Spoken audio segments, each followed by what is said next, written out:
Welcome to another edition of Tide Talk with Webb. Let's go ahead and jump on into it. As we all know, Steve Sarkisian left. He went to the Atlanta Falcons as their new OC. Unfortunately, that sucks for us because I wanted him. I thought he was really good and great recruiter. He put up good numbers at USC. He did great things at Washington as the head coach. And he did good things at USC as a head coach. But, I wish him all the best. And according to my sources, I was thinking, okay, I went to them saying, is there a rift between him and Saban? All my sources and all the things I've read, there was no rift. It was just he was very interested in it. It was a hard decision. But, the NFL is a great place to be. You don't have to recruit. And on top of that, the Atlanta Falcons are loaded on offense. So his job's not going to be that hard. So I wish him all the best. But the bigger question is, does it matter? That's something we have to ask ourselves. Saban's had numerous offensive coordinators.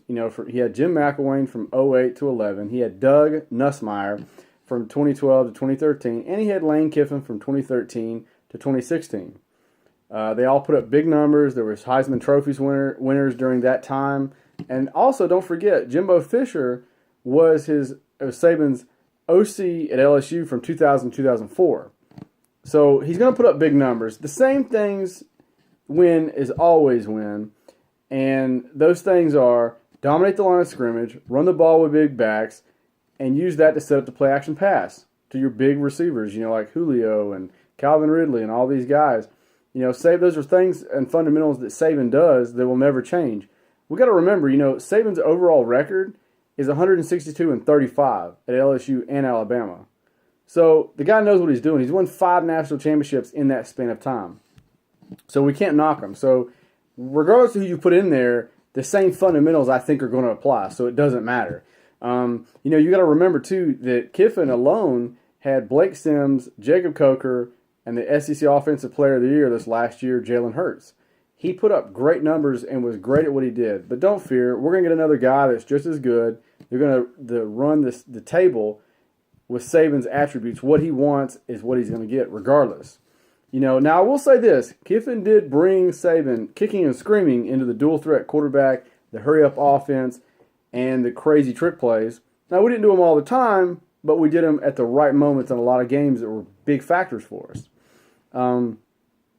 Now we gotta remember that it's really important. I really do think this hire is very crucial for us.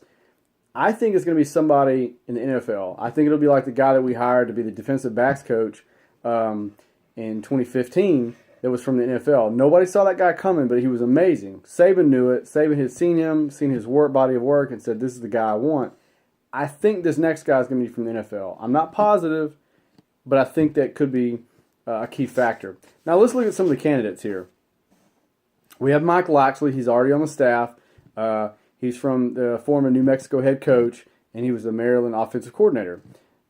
He got promoted to the co-offensive coordinator in January.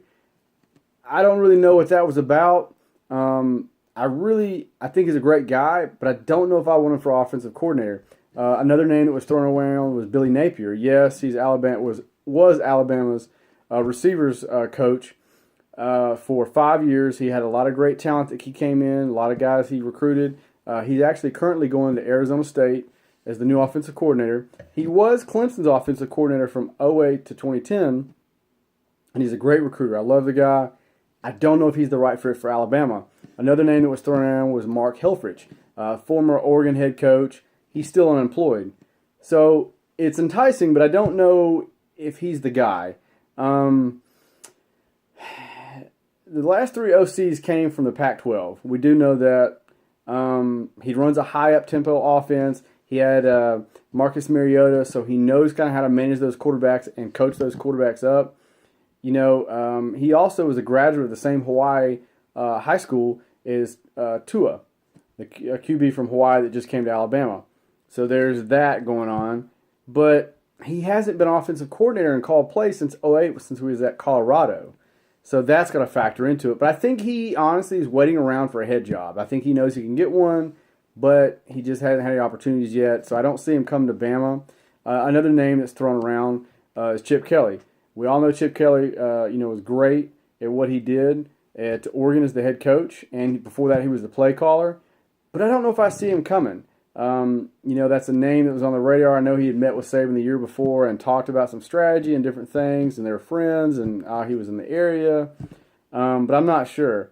When I called him to ask him about, I called him personally to see if he was interested in Alabama, and he said, so, no, I'm just kidding. I never called him. But I don't think he's interested. I think he's going to wait around for an NFL job. I think somebody will pick him up. He's really good, but it's just like, I don't know. I mean, he's one of the sexy names out there. I don't see him coming to Bama, man. One name that has gotten traction is a former NFL OC, George Godsey. He was expected to have an interview, I think, last Wednesday. I never heard anything from that at all. Like, there was nothing after that, after the report I saw. He served under our Bill Belichick, so he's got good stock. He's got good stock there and what's going on there and his background. He was 7 seasons at UCF as both quarterbacks coach and running backs coach. He recruited some good talent out of there.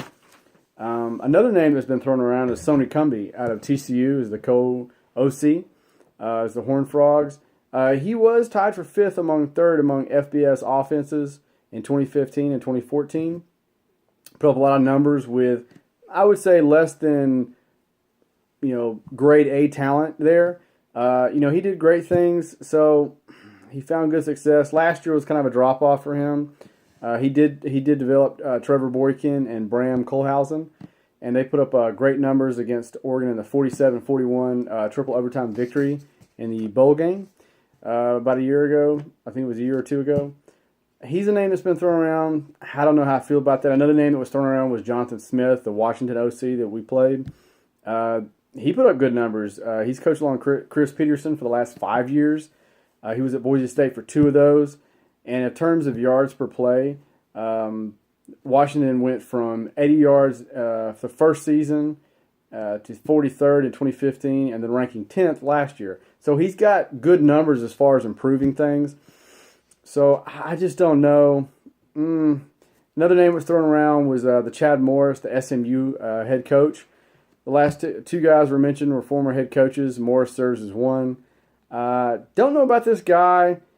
He served from 2011 to 2014 as Dabo Swinney's offensive coordinator at Clemson. Was the first or second in the ACC in scoring total offense in 3 of those 4 years. So he's got good numbers. He would be an interesting fit. But he really hasn't got a lot of traction there. So I don't know on that side where it's going. Everything's being kept really hush-hush. I'm thinking because of all these firings right now and all these staff shifting around the NFL, I'm going back to my original point. I think we're going to go with an NFL guy that's got a proven track record. Out of the guys that I just mentioned, I think Kelly's out. I don't think he's coming. Or Helfrich. I think SMU maybe. George Godsey is a possibility. But I think it's going to be somebody that we don't anticipate. It's kind of like when Saban hired McElwain. He was the guy on the radar. Everybody was upset. Everybody was like, we can't. Who is this guy from Fresno? What? But you looked at what he did with the quarterbacks at every school he was at, and he would turn them around night and day difference. So you could see that from 2007 to 2008 when he turned around the Alabama quarterback, John Parker Wilson, night and day. The guy looked totally different, and he did wonders with McElwain. Greg McElroy. He got the most talent out of Greg McElroy. Greg McElroy was not the most talented guy, wasn't the biggest guy, but his coaching and his game style made him a national championship winner. He was amazing. He was good. He wasn't great, but his coaching got him to that point. And if you're watching Greg McElroy, I love you, man. You weren't the most talented quarterback, but you got it done, son. Bang, bang! But out of that whole list, I don't know if any of those guys are going to get hired that I just mentioned. 2 of them seem okay. Maybe the SMU guy, maybe George Godsey, maybe. But I really think this is going to be somebody that Saban picks, and I think it's going to be from the NFL. Somebody we're not expecting. Anyway, holla holla. I'm out.